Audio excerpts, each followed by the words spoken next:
అధ్యాయము. ఎందుకంటే ఏది మాట్లాడినా ముందు వాక్యంతో మాట్లాడడం నాకు అలవాటు. తర్వాత ఏది మాట్లాడినా పర్వాలేదు, ముందు వాక్యాన్ని ప్రాముఖ్యత. 6వ అధ్యాయం మొదటి వచనం. ఆ దినములలో ఎవరి సంఖ్య అండి? దేవుడికి స్తోత్రం, హల్లెలూయా. చాలా గొప్ప విషయం. సంఘం విస్తరించడం చాలా తక్కువ. ఈరోజు సంఘాలు విస్తరించడానికి ప్రథమ కారణం ఎల్ఈడి టీవీ, ఇంకా ఆర్కెస్ట్రా. మంచి ఆర్కెస్ట్రా సంఘంలో ఉండాలి. తర్వాత ఇంకేముండాలి? మంచి సౌండ్ సిస్టమ్ ఉండాలి. అదే ఈ కాలం యొక్క ఎదుగుదల.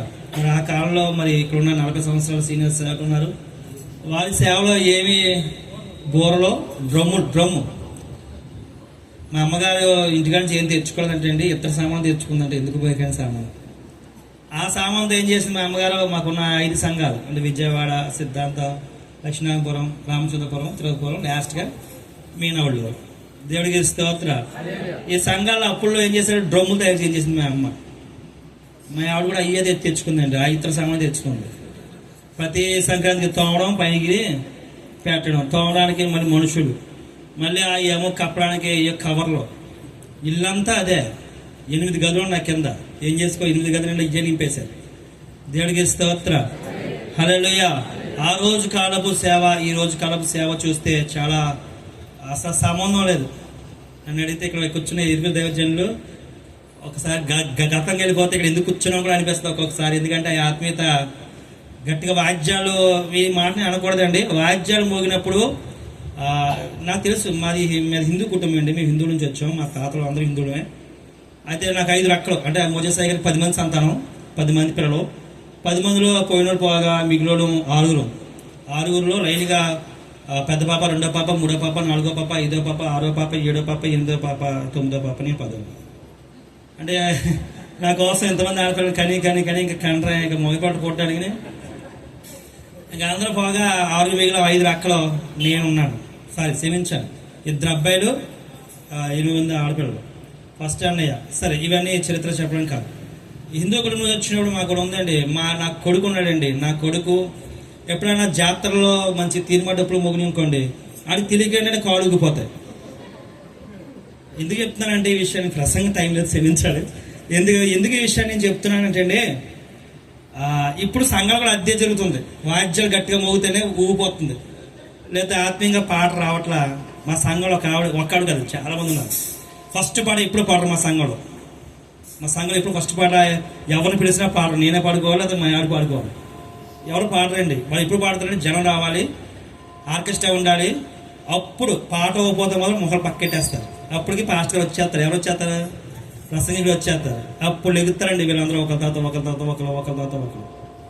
అంటే ఆ రోజులో సంఘం ఎలా ఏం చేసింది? శిష్యుల సంఖ్య విస్తరించింది, అభివృద్ధి చెందింది. కేవలం ఇవేమియో నాకు ఈరోజు చాలా సంతోషం ఉంది తెలుసా. ఇలాగే ఉండేది, చిన్న టెంట్లోను, రేక్ షెడ్లో, లేకపోతే లేకపోతే ఈ పాకలు కూడా లేవండి. రోడ్డు మీద యేసుప్రభు సేవ అయితే కొండ మీద సేవ కదా. కొండ మీద సేవ 3 రోజులు వరకు ఏం చేసేది? ఎంత ఆహారం కూడా ఉన్నా లేకపోయినా తెలిసేది కాదు. ఈరోజు సేవ అలా లేదు. నేను అనుకుంటాను వీరు చాలా ధన్యులు. నేను కూడా వీళ్ళ వయసులో పుట్టుంటే చాలా బాగుంటుంది. ఎందుకంటే సంగతి కూడా చెప్తే ఒకసారి వాక్యం వెళ్ళిపోతాం, ముగించేస్తానండి. అయితే వాక్యం ఇచ్చుంటే వీళ్ళలాగుండడు, కానీ ఆయన పెద్ద ఉన్నారు. ఒకసారి వాక్యం చదువుతారండి. ఆ దినములలో శిష్యుల సంఖ్య విస్తరించుందున అనుదిన పరిచర్యలో తమలోని వెధవరాండ్లను చిన్న చూపు చాలండి. సంఘంలో ఎవరైనా లేని వారు ఉంటే మనము చిన్న చూపు చూస్తాం ఖచ్చితంగా. నేను అదే చెప్తానండి. కారు మీద వచ్చిన వాడికి ఉన్న దైవజనుడు పెద్ద దైవజనులు అంటారు. వాడు ఎన్ని పాపాలు చేసినా పర్వాలేదు, ఎన్ని అక్రమాలు చేసినా పర్వాలేదు, ఎన్ని దుర్మార్గంలో వ్యాపారాలు చేసినా పర్వాలేదు, ఎన్ని బిజినెస్ చేసినా పర్వాలేదు. కారు మీద వస్తే పెద్ద సేవకుడు, కాలినడతో వస్తే చిన్న సేవకుడు. వీళ్ళు ఇప్పుడున్న పరిచర్య అదేనండి. ఇప్పుడున్న పరిచర్య అదే. నాకైతే కానీ ఈ రోజు చాలా సంతోషంగా ఉంది. ఎందుకో తెలుసా, ఇది చాలా చిన్న పరిచర్య, దీవించబడిన బహు గొప్ప పరిచర్య. దేవుడికి గట్టిగా స్తోత్రం, హల్లెలూయా. నాకైతే తక్కువ ఈ సంఘాల గురించి తెలుసు, కానీ మా అన్నయ్య గారు అంటే సొంత పెద్ద కొడుకులా ఉంటారండి. ఏమో అన్నయ్య గారు, డాడీ గారు అంత సేవ విషయంలో. మరి మేమైతే కనుక మాకున్న దేవుడి పరిచర్యలో మేము సంఘాలు కడతాం. సంఘాలు కట్టమంటే విశ్వాసులు కాదండి. మీలాగా ఎవరైనా సంఘాలు కట్టి ఎవరైనా సేవకులకి ఉచితంగా చర్చీలు, మా మినిస్ట్రీ ద్వారా మేము ఉచితంగా చర్చీలు, బైక్స్, ఊనకట్లో కూడా ఇచ్చాం. మొన్నే ఊనకట్లో ఎవరు ఉంటే తెలిస్తే కనుక్కోండి. ఊనకట్లో కూడా మేము చర్చి కట్టాం మొన్నే, గవర్నర్ సైడు మొన్న అందుకు బాగుండి వచ్చాడు. ఫారెనర్స్తో నేను వచ్చిన రోజు నేనే తీసుకొస్తా కారులో. ఇలాగా మందిరాలు లేని వారికి మందిరాలు కడతాం, బైక్స్ ఇస్తాం. ఇలాగ నా పరిచర్య ఎందుకు చెప్పుకొస్తున్నానంటే, ఈ రోజున లేని వారికి ఆత్మీయంగా ఎంత ఎదిగినా కానీ సంఘం సపోర్ట్ మాత్రం లేదు. సంఘం సపోర్ట్ అంత ఎక్కడికి వెళ్ళిపోతుంది తెలిసింది చెప్పండి. కారు మీద వచ్చే వాళ్ళకి, ఎల్ఈడి టీవీలు ఉన్న వాళ్ళకి, ఫాస్ట్ ఆఫ్ ఆల్స్, సీలింగ్, ఇప్పుడు అందరూ ఏసీ చర్చీలు ఎందుకండి? ఎందుకమ్మా ఏసీ చర్చీలు ఎందుకు? మీకోసమే. ఎందుకని మీరు నిద్రపోవడానికి. నిజం చెప్పండి, కరెంటు పోతే మీరు నిజంగా 10 నిమిషాలు కూర్చుంటారు అక్కడ? అదేంటండి మరి ఆ కాలంలో కరెంట్ ఉందా? వేసిపో కాలంలో కరెంట్ ఉందా? పెద్ద సేవకులు పాలు దినకరగా టైంలో కరెంట్ ఉన్నాయండి. ఇవన్నీ ఓసన్ గారి పరిచయం పెద్ద కరెంట్ ఉందండి.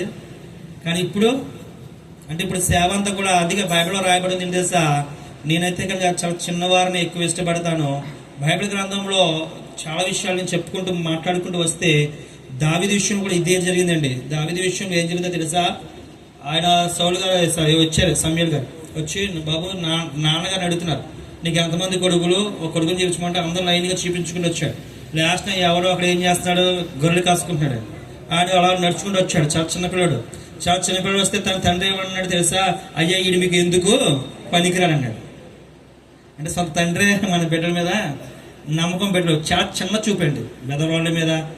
నెక్స్ట్ ఏంటండి, తన కొడుకు మీద అలా చెప్పుకున్న మంచి సబ్జెక్ట్. ఇది సబ్జెక్ట్ నేను బోధించట్లా. మన బిడ్డలు మనం ఎప్పుడైతే చిన్న చూపు చూసామో మన బిడ్డలు మనం కూడా ఇంకా చిన్న చూపు చూస్తారు. మన బిడ్డలు మనం ఏం చేయాలి? నమ్మాలి. కానీ ఎలా నమ్మాలండి? గుడ్డిగా కాదు, దేవుళ్ళో వారిని నమ్మకముగా నడిపించాలి. దేవుడికి స్తోత్ర, హల్లెలూయా. మా తండ్రి గారు ఎవరండి? డిఆర్కే మోజేసయ్య గారికి 5 పాపలండి. మొత్తం 70 మంది అండి. 5 పాపలకి పిల్లలు, 3 పిల్లలు. వాళ్ళ పెళ్ళి అయిపోయింది. విచిత్రం ఏంటంటే అయ్యగారికి, నేను 6వ వాడిని, అయ్యగారికి పెద్ద కూతురు ఉంది. ఆ పెద్ద కూతురికి పెళ్ళి అయిపోయింది. ఆ కూతురికి 3 కొడుకులు. పెద్దోడు ఆడి పెళ్లి నాకంటే ముందు అయిపోయింది. కొడుకు పెళ్లి కంటే ముందే ఆడ పెళ్ళి అయిపోయింది. అంటే కొడుకు వయసు కంటే ఎక్కువ అయిపోయారు మనవాళ్ళు పుట్టేశారు. వాళ్ళు కోడళ్ళు. మన విచిత్రం ఏంటంటే 5 కూడా దేవుని సేవకులే. దేవుడికి స్తోత్ర, హల్లెలూయా. ఎందుకు చెప్తున్నానంటే సంఘమిలారా, ఈరోజు ఈ మీటింగ్స్ ఇవన్నీ కూడా పెట్టడానికి ప్రథమ కారణం ఏంటో తెలుసా?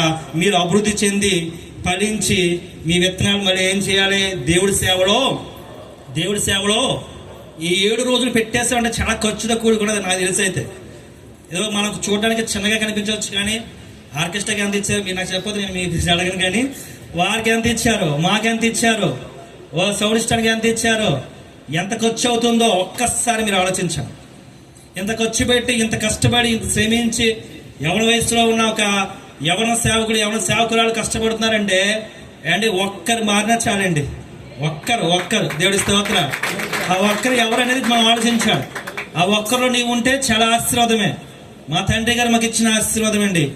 5 కూతుర్లు, మనవరాళ్ళు, 18 సంతానం. మా కుటుంబంలో సంవత్సరానికి 5-6 ఫంక్షన్లు, 5-6 పెళ్ళిళ్ళు. మొన్న పెళ్ళి అయింది.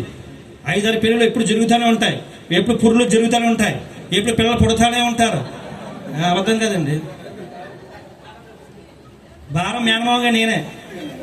మొన్న ఒక మేనగోడికి ఎంత ఇచ్చాను? 1,00,000 ఇచ్చాను ప్రేమ కుమార్కి. ఏది అయ్యని కాక పెళ్ళికి వచ్చాడు. లక్షలే. నా జీవితం అంతా లక్షలే. అంటే ఏం చెప్తున్నా తెలుసా? ఇంత ఆశీర్వాదం దేవుడు ఎక్కడిచ్చాడండి? మేము వ్యాపారాలు చేయట్లేదు, లేదా మాకు వేరే బిజినెస్ లేవు. ఇంకోటి, ఎవరికైనా నేనే చర్చి కట్టబడతాను. నేను ఎప్పుడు ఏది ఎవరి దగ్గర తీసుకోలేదు, నేను కట్టించుకోలేదు. ఉచితంగా బైక్స్ ఇచ్చినా, ఏది చేసినా. రీసెంట్గా కూడా బైక్ ఇచ్చాం మా మందిరంలో. దేవుడికి స్తోత్ర. ఇన్ని చేసినా మేమేం తీసుకుంటలేదు. కారణం ఏంటో తెలుసా సంగతులారా? మేము ఎదిగితే చాలు, మేము దీవించబడితే చాలు.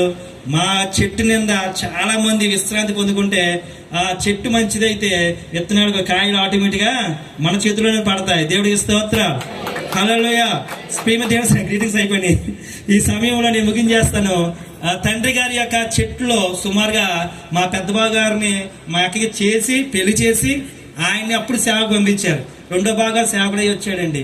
3వ భాగాలు సేవకుడై వచ్చారు. 4వ భాగం మళ్ళీ సేవకుడిగా అయ్యారు. ట్రైనింగ్ అయిన తర్వాత అప్పుడు మా 4వ పాపం చేశారు. ఇప్పుడు 5 ఆయన మొన్న ట్రైనింగ్ అయ్యి 5వ పాపం చేసుకున్నాడు. దేవుడికి స్తోత్ర. హల్లెలూయా. కుటుంబం అంతా దీవించబడాలంటే, ఆశీర్వదించబడాలంటే మనం ఎవరి చెట్టు నీడగా ఉండాలండి? యేసయ్య నీడ. దేవుడికి స్తోత్ర. హల్లెలూయా. మనం ఎవరిని కూడా చిన్న చూపు, ఎవరిని కూడా బైబిల్ గ్రంథంలో చాలా మంది ఉన్నారండి, గోతులో పడేశారు కదా తమ్ముడిని. ఇది బాగా చిన్నోడు ఏమి చేయడని చెప్పి తమ్ముడు ఏం చేశారండి? గోతులో పాడేశారు. చాలా చిన్న చూపు చూశారు. కానీ దేవుడు ఏం చేస్తాడు? వారిని ఏం చేశాడు? రాజుగా చేశాడు. ఈ అందరూ కలిసి ఏం చేశారు? అతని చెట్టు నీడ ఆశ్రయించారు. దేవుడికి స్తోత్ర. ఈరోజు చాలా చిన్నగా కనబడుతున్న ఈ సంఘము బహు ఆశ్రయించబడుతున్నాము నాకు గడి తెలుస్తుంది. హల్లెలూయా, హల్లెలూయా. అందుకేనండి చిన్నవారిలో ఏ యొక్క దేవుడు ఆశీర్వాదం ఉందో, ఎవరి మీద ఎలాగా దేవుడు తణుకు ఉందో బైబిల్ గ్రంథంలో మాట రాయబడి ఉందండి. అప్పుడు చెప్పాడు సమీర్ కూడా తెలుసా, తన ఎత్తుని, తన రూపాన్ని ఏమంటది కదండి సమీర గ్రంథం 17 అధ్యాయం అనుకుంటా. ఏమంటారు తెలుసా? అతని ఎత్తును, అతని మనిషి రూపాన్ని ఎవరిని మనం ఎప్పుడు అంచనా వేయకూడదండి. అసలు ఎవరిని అంచనా వేయకూడదు. చాలా చిన్నగా ఉన్నాడు, ఏం వాక్యం చెప్తారు, చాలా పెద్ద అయినా బలి వాక్యం చెప్తాడు, లేకపోతే పలానా కారులో వచ్చాడు గొప్ప సేవకుడు, పలానా బండి మీద వచ్చాడు చాలా చిన్న సేవకుడు. ఎవరిని కూడా మనం చిన్న చూపు. నా సంఘంలో అయితే కానండి ఈ పిల్లని, చిన్న పిల్లని ఎంత ప్రేమిస్తానో ఆ చివరి ఉన్న వృద్ధులు కూడా నేను అంతే. తెలుసు అన్నయ్య గారికి ప్రతిదీ తెలుసు. ఈరోజు నేను చర్చలు కట్టినా, లేకపోతే తెలుసు అన్నయ్య గారు బైక్స్ ఇచ్చినా, మా సంఘంలో సేవకులు సపోర్ట్ చేసిన ఎవరితో ఎక్కడి నుంచి తెస్తాను నేను అమౌంట్ అండి? మా చర్చిలో ఉన్న సండే స్కూల్ పిల్లలు. అవునా కాదు? మా చర్చిలో ఉన్న వీళ్ళందరూ స్పాన్సర్లు ఎవరు? మినిస్ట్రీ కాదండి. ఎవరో మా చర్చిలో ఉన్న సండే స్కూల్ పిల్లలే. మా సండే స్కూల్ పిల్లలు నెల నెల ఇంత అమౌంట్ నాకు ఇస్తారు. ఆ అమౌంట్ అంతా మేము ఇంత పోగేస్తాం. పోగేసి బైక్స్ ఇలాగ సేవకులు మీటింగ్, ప్రతి నెల 2 మీటింగ్. కారణం ఏంటి తెలుసా? ఎవరిని మేము చిన్న చూపు, ఎవరిని అలా అనుకున్నారో. చిన్నపిల్లల పరిచర్య కదండి అయ్యగారు. చిన్నపిల్లలు ఏమి ఇస్తారు అనుకున్నారు. కానీ వాళ్ళు 100 రూపాయలు ఇచ్చారు అనుకోండి, 10 మంది ఇస్తే ఎంత అండి? 20 మంది ఇస్తే, 30 మంది ఇస్తే, ప్రతి సంఘంలో నాకు తెలిసి 70 నుంచి 80 మంది చిన్నపిల్లలు ఉంటారు. వాళ్ళ పిల్లలు లెక్కేసుకున్నా ఒక 100 మంది చిన్నపిల్లలు మనం పోగేసుకున్నా వాళ్ళ మనిషికి వాళ్ళకి పానీపూరికి అయిపోద్దండి ఆ రోజుకి. అవి తెలియదు కానీ అవుతుందా లేదా? ఖచ్చితంగా చెప్పండి. రోజుకి ఒక వారంలో పానీపూరికి అవుతుంటారా ఈజీగా? ఒక వారం చాట్గా అట్లకి అవుతుంటారా? వాళ్ళకి అదే చెప్పుకొచ్చాను. మీరు వారానికి 10 రూపాయలు చెప్పిన తీసేస్తే 4 వారానికి 40 రూపాయలు. ఆ మీటింగ్ రోజున 60 రూపాయలు ఇచ్చేయమని చెప్పాను. వాళ్ళ తల్లిదండ్రులు ప్రేమతో ఇస్తున్నారు. లెక్కేసుకోండి, 100 మంది ఇస్తే ఎంత వస్తుంది నా చేతికి. అలాగా వాళ్ళు బట్టి ఎంత పరిచయం జరుగుతుందో. నెలకి ఎంత వస్తుందో తెలుసండి? సంవత్సరానికి ఎంత వస్తుందో తెలుసండి? 1,20,000 కేవలం సండే స్కూల్ పిల్లలు నాకు ఇచ్చే అమౌంట్. నాకు ఇచ్చే అమౌంట్ ఎంత? సండే స్కూల్ పిల్లల్లో 1,20,000. ఒక ఆయనకి బండి కొనేవాళ్ళేమండి ఈజీగా? ఒక సేవకుడికి మేము బండి కొనేవాళ్ళేమండి 1,20,000తో? ఇదే నా పరిచయం. దేవుడికి స్తోత్ర. అందుకే నేను ఎవరిని కూడా చిన్న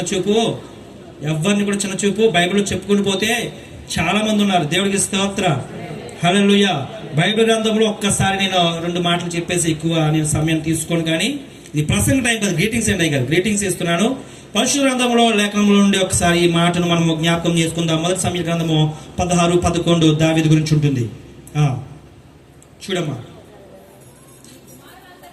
నీ కుమారులందరూ ఇక్కడే ఉన్నారా అడగగా అతడు ఇక్కడు కలసడి వాడు ఉన్నాడు. అయితే వాడు గొర్రెలు కాయచుని చెప్పాను. అందుకు సమూయేలు నీవు వానిని పిలువనంపుము, అతడు ఇక్కడ వచ్చి వరకు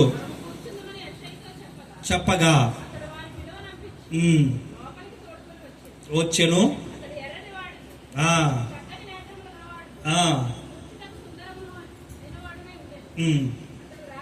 రాగానే అది దేవుడి స్తోత్ర. హల్లెలూయా. దేవుడు కోరుకున్న వ్యక్తులు ఇక్కడే ఉన్నారండి, మన పిల్లలే. దేవుడి స్తోత్ర. హల్లెలూయా. తల్లులు రావడం గొప్ప కదండి చర్చిలకి. యవనస్తులు రావాలండి, పిల్లలు రావాలండి. నేను సంఘంలో చెప్తాను, ఏ పిల్లలు రాకపోతే ఊరుకోండి. ఒకరోజు నాకు తెలియకుండా ఆ పేరుపాలెం బీచ్కి వెళ్ళిపోయాడు ఒక యవనస్తుడు. చపాచీకి వెళ్ళిపోయాడు. భయంకర గుర్తించింది టాటా వేసి కాలు పచ్చడైపోయాడు. ఆదివారం ఆ రోజు ఆడి గురించే ప్రసంగం చేశాడు. వాడు ఎందుకు వెళ్ళిపోయాడు గట్టిగా అడిగాను. అది ఒకసారి ఆడు ఇక్కడ ఉన్నాడు, ఆడు ఇక్కడ మర్చిపోయాడు, ఆడు ఇక్కడ ఉన్నాడు, అది వెనక ఉన్నాడు. నువ్వే కదా ఆడే మర్చిపోయిన ఆడేనండి. అదృష్టంగా ఆడే వచ్చాడు ఈరోజు. ఆడే వెనకదలో ఉన్నాడు మహానుబాబు. నుంచున్నావా? నుంచో, సిగ్గులేదు మనకి, కూర్చో. దేవుడికి స్తోత్రాలు. ఆడే నేను మర్చిపోయాను. దేవుడు ఎందుకో ఈరోజు అంతమంది కుర్రలు ఆడే ఇక్కడ తీసుకొచ్చాడేమో. వెళ్ళిపోయాడు, బీచ్కి వెళ్ళిపోయాడు.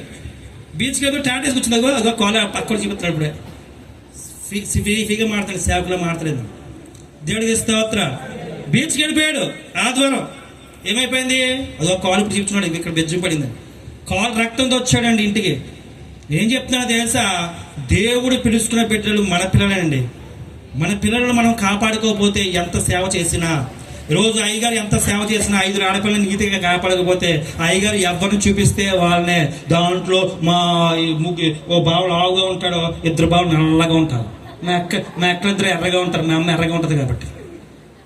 మా అక్కలు 2 కూడా నల్లగా ఉండి పొట్టిగా ఉండే మా 2 బావులు చేసుకున్నారు. ఇప్పుడు వాళ్ళే గొప్ప స్థాయిలో ఉన్నారు, పెద్ద మినిస్ట్రీ. దేవుడికి స్తోత్రం. వాళ్ళు ఏది చూపిస్తే 5 కూతురు ఏది చూపిస్తే అది. నేను లవ్ మ్యారేజ్ చేసుకోలేదండి. అయ్యగారు కదా, మా అమ్మగారు ఏది చూపిస్తే ఆ అమ్మాయినే. మా అమ్మగారు పెద్ద గ్యారం వేసింది, చిన్న గ్యారం మీద. ఒకతే కూతురు, గవర్నమెంట్ ఆఫీసర్ కూతురు. గట్టిగా చేసింది, పెద్దగా చాపగా వేలేసింది. మా అమ్మ 7 వారాలు ప్రార్థన చేసింది. 7 వారాల ప్రార్థన. 7 వారాలు నాకు ఆ అమ్మాయి నాకు కోళ్ళు రావాలి. అన్నం చూసి వచ్చిందో లేదా ఏం చూసి వచ్చిందో నాకు తెలియదు, కానీ దేవుడికి స్తోత్రం. దైవజనులు ఏది కావాలంటే అది మంచే జరుగుతుంది. మీ బిడ్డలు కూడా మీరు ఏం చేయాలి? దేవుని సేవ పరిచర్యలో. ఈరోజు ఇక్కడ యవనస్తులు ఉంటే మొత్తం అన్ని ఆలసక్కి నన్ను అడిగితే నేను అనుకుంటానండి, ఆ రోడ్డు మొత్తం నింపేదురండి. పెద్ద టెంట్లు వేసేసి యవనస్తులతో పెట్టుకుంటే మామూలుగా ఉండదండి. మా సంఘంలో యవనస్తులు నేను కూర్చుంటే చాలండి. నేను అనుకుంటాను, అరే సంఘంలో ప్రార్థన పెడదామంటే ఏ రేంజ్లో చేస్తారండి వాళ్ళు. చిన్న ప్రార్థన కూడా ఏ రేంజ్లో చేస్తారండి. భారీ డెకరేషన్లు అండి. ఒక తీర్థయాత్రలో తయారు చేస్తారు. కారణం ఎవరు? మనం కూర్చుంటే సరిపోదండి. ఇప్పుడు ఆ తాతగారు ఎక్కి తోడు కట్టమంటే ఆయనకు మనం ఇప్పుడు మా తోడు కట్టాలి. దేవుడికి స్తోత్రం. కాబట్టి సంఘంలోరా ఇంకో మాట చెప్పేసి నేను ముగించేస్తాను. పర్లేదు, మా నాన్నగారి సమయం కూడా నేను తీసుకొచ్చా, తప్పేం లేదా అని. కాబట్టి దేవుడికి స్తోత్రం. ఒకసారి జ్ఞాపకం చేసుకోండి. ఆదికాండము 16వ అధ్యాయం 5వ వచనం. ఆదికాండము 16:5. అప్పుడు శారై, నా ఉసురు నీకు తగల. ఎవరు తగలాలండి? ఎవరు ఉసురు ఎవరు తగలాలి? ఎవరు తీసుకొచ్చి పెట్టారండి ఆ పెంట అనకూడదు, కానీ మాటను సతమాడుకుందామండి. వాక్యం పక్కన పెడతాం, అంతే ఇదే కదా. సౌదీ తీసుకొచ్చి పెట్టింది ఎవరండి? ఎంత ఎటగారుగా నవ్విందండి. సాక్షాత్తు దేవుడు వచ్చి అమ్మా నీకు సంతానం ఇస్తాడంటే అబ్రహాము విశ్వాసం ఉంచాడు. ఈమె ఎక్కిరి నవ్వింది. నువ్వు ఎంత నవ్వుతావో, ఎంత హేళన చేస్తావో, ఎంత ఎక్కువ నవ్వుకుంటావో ఎవరినో తెచ్చుకుందండి. హాగర్ని తీసుకొచ్చి సౌదిగా చేసిన తర్వాత ఎవరికి వచ్చేసింది ఘనత? ఎవరికి రావాల్సిన ఘనత ఎవరికి వచ్చేసిందండి? శారకు రావాల్సిన ఘనత ఎవరికి వచ్చేసింది? తన తీసుకొచ్చి పెట్టింది కదా పెంట, ఆ పెంటకు వచ్చేసింది. వచ్చిన తర్వాత ఈ ఆడతో మామూలు కూడా కదండి, వార్చడం కదా. చీర కట్టుకుంటేనే వార్చడం. ఇంకా కొడుకు ఇక్కడ సంతానం వచ్చాక ఇక్కడ సంతానం రాకుండా అక్కడ సంతానం వచ్చిందని మామూలుగా ఉంటుందా? అప్పుడు ఏమంటుంది? నా ఉస్తురు నీకు ఎందుకు తగ్గుతుందని చెప్పింది తెలుసా? ఎందుకని? శారా ఎవరికి? హాగరుకి చాలా లోకువైపోయింది.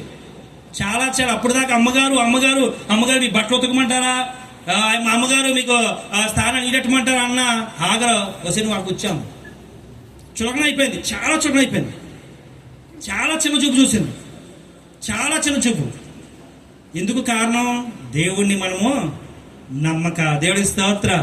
ఆ చిన్న చూపు చూడగానే అప్పుడు అందే నేను నీకు చాలా చులకన అయిపోయాను అన్నాడు. కానీ దేవుడి దృష్టికి మాత్రం ఏమైంది? అబ్రహాం దృష్టికి మాత్రం అబ్రహాం చేసా నీ సంతానం అది కాదు, ఇదిగో ఈ సంతానాన్ని నేను అభివృద్ధి చేస్తాను. దేవుడికి స్తోత్రం.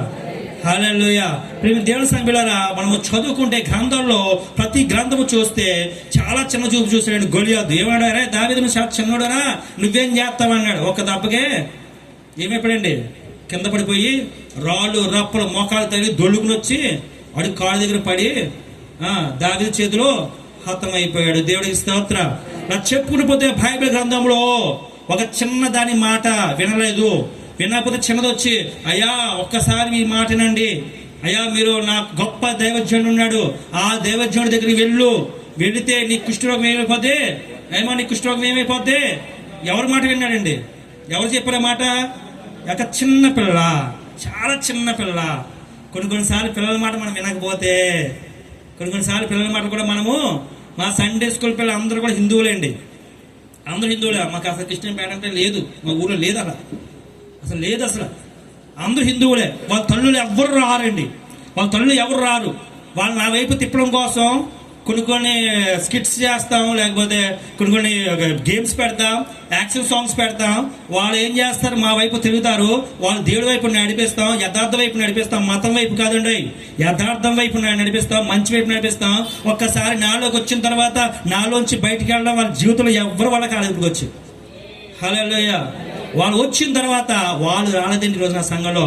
వాళ్ళ తల్లిని, మన తండ్రిని సమస్తం లాగా లాక్కొచ్చేసారు. ఇప్పుడు నా సంఘాలు అలాగే తయారైంది. దేవుడికి స్తోత్రం, హల్లెలూయా. నా సంఘానికి ప్రథమ తయారైంది ఎలాగో తెలుసా? ఇగో ఇక్కడ పిల్లలే.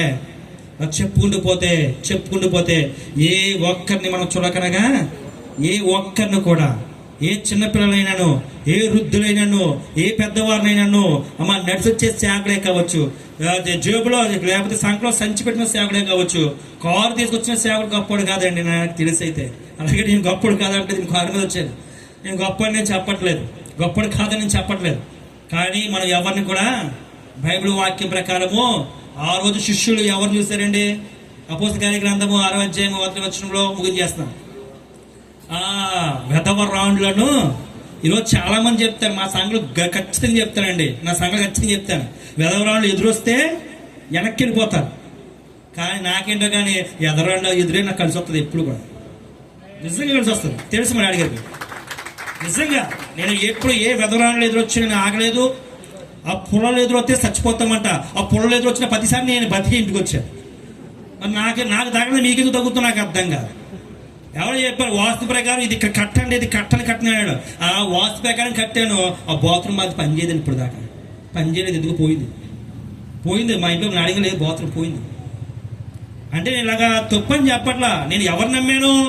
దీన్ని నమ్మిన తర్వాత ఇక అన్నీ కూడా నాకు ఏమొస్తున్నాయి, కలిసి వచ్చేస్తున్నాయి. ఏది వచ్చినా నాకు ఏమొస్తుంది. అందుకే అన్నాడు బైబిల్లో, వెధవరాళ్ళని చాలా చిన్న చూపు. రోజు మా అమ్మగారండి, మా 5 ఎకరాలు వస్తువులు ఉండవు, ఏముండవు. మా అమ్మగారు ఓ రోజున వెళ్ళారు, ఒక పెద్ద మెచ్యూర్ ఫంక్షన్కి వెళ్ళారు. వాళ్ళు కొంచెం బాగా వాళ్ళపై వెళ్తే పాపం ఆవిడికి, మా అమ్మగారికి ఆవిడకి స్నేహం. వాళ్ళ మామూలు ఫంక్షన్ ఎక్కడో కూతురు పెట్టి ఎక్కడో తీసుకెళ్ళి తణుకు తీసుకెళ్ళింది. అక్కడ తీసుకెళ్ళిన తర్వాత అందరూ చక్క అచ్చలు వేస్తున్నారు. మా అమ్మని అలా ఆపేశారండి. మా అమ్మని ఆపేశారు. అమ్మ మీరు వేయకూడదమ్మా. ఎందుకని? మా అమ్మ వెధవరాండ్లేమో అనుకున్నారు ఫస్ట్. మా అమ్మ వెధవరాండ్లేమో, అలా మెచ్చురైన అమ్మాయికి అచ్చుందులు వేయడం ఏంటి, తప్పు అని ఆపేశారు. ఆపేస్తే మా అమ్మ అసలు బాధపడదండి. సిగ్గుడు మా అమ్మకి అసలు బాధపడలేదండి. మా అమ్మ అసలు బాధపడలే. సర్లే అని చెప్పేసింది. నాకన్నా చక్క భోజనం చేసేసింది, అన్ని చేసేసింది. వెంటనే నాన్న కారు తీసుకురాందండి. మాకు ఇది కాదు, ఇంకొకటి కారు. ఆ కారు కళ్యాణ మండపం ముందర ఆగినప్పటికీ షాక్ అయిపోయారండి. గమగమ భర్తీ వచ్చేసారు. అమ్మ సారీ అమ్మ, మీరు పాస్టర్ గారు వాళ్ళ భార్య అని తెలీదు అన్నారు. ఏం చూసి అంచనా వేసేసారండి? ముందు ఏం చూసారు? ఇది చూసి ఈమెకి ఇవి బొట్టు లేదు, ఇవికి ఏమి లేవు, ఆమెకి అసలు వస్తువులు ఏమి లేవు, ఆమె వెధవరాండ్లనికి స్టేజ్ ఎక్కించిన పరిగెత్తుకుని వచ్చేసారండి. తప్పు అయిపోయిందమ్మా, చేపట్టేసుకుని అలాగే కార్ డోర్ తీసి ఒకసారి వచ్చింది ఏమంటే, మా అమ్మ వద్దులేండి బాబు, నేను ఆ 2 స్టేజ్లు ఎక్కలేదు, నేను పైకి ఎక్కలేదు, నేను ఇక్కడ ఓపిక లేదు అంటే, ఎవరైతే స్టేజ్ దిగమన్నారో వారే కార్ డోర్ తీసి అది ఎత్తలేదండి. డబ్బా బాక్సులు ఒక్క కిల్లి చెత్త అది మళ్ళీ పరిగెత్తుకెళ్ళి పైకి వెళ్ళి పట్టుకొచ్చి అమ్మగారు చేతిలో పెట్టితే ఇంకా అక్కడ పెరుగుతుంది. ఎవరు చూడట్లా, మెచ్చురైన మన పట్టించుకుంటా. అందరూ ఎక్కడికి వచ్చారు. పెద్ద తప్పు జరిగిపోయింది, పెద్ద పొరపాటు జరిగిపోయిందని ఆమె అక్కడ అవమానం వచ్చిందండి. అందరూ 100 మంది చూస్తున్న జనాలు ఆమెకి ఏమొచ్చింది? ఆమె డోర్ తీస్తుంటే ఘనత. దేవుడి స్తోత్రం. అందుకేనండి ఎవరిని కూడా మనం ఏ రోజు కూడా, అందుకే ఏదో చక్కని పాట ఉంటుంది, మనం ఓడిన చోటనే మళ్ళీ మనసారా మనం ఎక్కడ కుంగిపోతామో దేవుడు మళ్ళీ మనల్ని అక్కడే లేపుతాడు. దేవుడు ఇచ్చింది మనం దీవించును గాక. మంచిదండి. నాకు